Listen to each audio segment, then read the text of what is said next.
ತುಂಬಾ ಈಸಿಯಾಗಿ ಮಾಡುವಂತಹ ಮ್ಯಾಗಿ ಮಸಾಲಾ ರೈಸ್ ರೆಸಿಪಿ ಯಾವ ರೀತಿ ಮಾಡೋದಂತ ತೋರಿಸ್ತಿದ್ದೀನಿ. ನಿಮಿಷದಲ್ಲೇ ತಯಾರಾಗುತ್ತೆ ಈ ರೆಸಿಪಿ.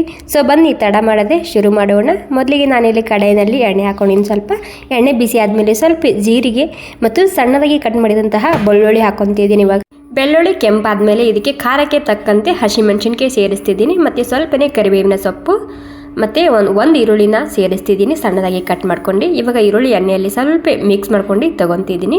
ಮತ್ತು ಸ್ವಲ್ಪನೇ ನಾನಿಲ್ಲಿ ಮಟರ್ ಸೇರಿಸ್ತಿದ್ದೀನಿ. ಇದು ಕಚ್ಚಾ ಮಟರ್ ಅದ, ಇತ್ತಂದರೆ ಹಾಕ್ಕೊಳ್ಳಿ, ಇಲ್ಲಾಂದರೆ ಸ್ಕಿಪ್ ಕೂಡ ಮಾಡ್ಬೋದು. ಕೆಲವೊಂದು ಸ್ವಲ್ಪ ಇರೋದಿಲ್ಲ ಮನೆಯಲ್ಲಿ, ಹಾಗೆ ಕೂಡ ಮಾಡ್ಕೋಬೋದು ಈ ರೆಸಿಪಿ. ಇವಾಗ ಈರುಳ್ಳಿ ಮಟರ್ ಹಾಕಿದ ಮೇಲೆ ಒಂದು ಸ್ವಲ್ಪ ಸರಿಯಾಗಿ ಎಣ್ಣೆಯಲ್ಲಿ ಹುರ್ಕೋಬೇಕಾಗುತ್ತೆ. ಸ್ವಲ್ಪನೇ ಹುರ್ಕೊಂಡಾದ್ಮೇಲೆ ಇದಕ್ಕೆ ಲೋ ಫ್ಲೇಮ್ನಲ್ಲಿ ಒಂದು 2 ನಿಮಿಷದನ್ನು ಮುಚ್ಚಿಡ್ತಿದ್ದೀನಿ. ಸ್ವಲ್ಪ ಸಾಫ್ಟ್ ಆಗಬೇಕಲ್ವ ಈರುಳ್ಳಿ ಮತ್ತು ಮಟರ. ಇವಾಗ ನೋಡಿ ಒಂದು 2 ನಿಮಿಷ ಆಗಿದೆ, ಸ್ವಲ್ಪ ಸಾಫ್ಟ್ ಆಗಿದೆ. ಇವಾಗ ಸಾಫ್ಟ್ ಆದಮೇಲೆ ಇದಕ್ಕೆ ಒಂದು 2 ಟೊಮೆಟೊನ ಸೇರಿಸ್ತಿದ್ದೀನಿ.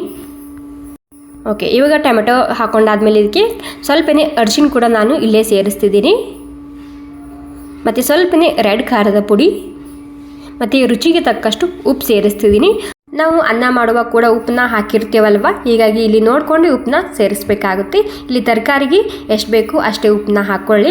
ಇವಾಗ ಟೊಮೊಟೊ ಮತ್ತೆ ಇದನ್ನು ಸಾಫ್ಟ್ ಆಗಬೇಕು, ಹೀಗಾಗಿ ಇದನ್ನು ಒಂದು 2 ನಿಮಿಷ ಹಾಗೆಯೇ ಹುರ್ಕೊಂಡು ತೊಗೋಬೇಕಾಗುತ್ತೆ. 1 ನಿಮಿಷ ಆಗೋ ತನಕ ನಾನು ಹುರ್ಕೊಂಡಿದ್ದೆ. 1 ನಿಮಿಷ ಆಗೋ ತನಕ ಇದಕ್ಕೆ ಲೋ ಫ್ಲೇಮ್ದಲ್ಲಿ ಮತ್ತೆ ಮುಚ್ಚಿಡ್ತಿದ್ದೀನಿ. ನೋಡಿ ಟೊಮೊಟೊ ಪೂರ್ತಿಯಾಗಿ ಸಾಫ್ಟ್ ಆಗಿದೆ. ಇವಾಗ ಟೊಮೊಟೊ ಕಾಣಬಾರ್ದು, ಆ ರೀತಿ ಸಾಫ್ಟ್ ಆಗಬೇಕು ಇದರಲ್ಲಿ. ಈ ಟೈಮ್ನಲ್ಲಿ ಇದರಲ್ಲಿ ನಾನು ಒಂದು 3 ಕಪ್ ಅನ್ನ ತೊಗೊಂಡಿದ್ದೀನಿ. 3 ಕಪ್ ಅನ್ನಕ್ಕೆ ಒಂದು 2 ಮ್ಯಾಗಿ ಮಸಾಲ ಪಾಕೆಟ್ ಹಾಕೊತಿದ್ದೀನಿ.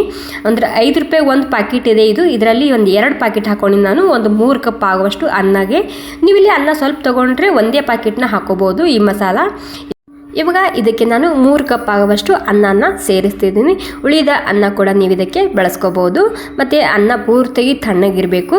ಇವಾಗ ಏನಿಲ್ಲ, ಇದನ್ನು ನೀಟಾಗಿ ಲೋ ಫ್ಲೇಮ್ನಲ್ಲಿ ಒಂದು 2 ನಿಮಿಷದನ್ನು ಮಿಕ್ಸ್ ಮಾಡ್ಕೊಂಡು ತಗೋಬೇಕಾಗುತ್ತೆ.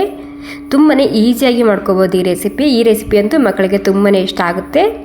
Okay, low ಫ್ಲೇಮ್ದಲ್ಲಿ 1 ನಿಮಿಷದಕ್ಕೆ ಮುಚ್ಚಿಡ್ತಿದ್ದೀನಿ. ಮುಚ್ಚಿಟ್ಟಿದ್ಮೇಲೆ ಇದಕ್ಕೆ ಪ್ಲೇಟ್ನಲ್ಲಿ ನಾನು ಸರ್ವ್ ಮಾಡ್ಕೊತಿದ್ದೀನಿ. ನೋಡಿ ಎಷ್ಟು ಮಸ್ತಾಗಿ ಬಂದಿದೆ ಅಲ್ವಾ. ತುಂಬಾ ಈಸಿಯಾಗಿ ಮಾಡುವಂತಹ recipe. Okay, thank you so much. ಈ ರೆಸಿಪಿ ಸ್ವಲ್ಪನಾದರೂ ಇಷ್ಟ ಆಗಿದ್ರೆ ಒಂದು ಲೈಕ್ ಮಾಡೋದು ಮಾತ್ರ ಮರಿಬಾರ್ದು.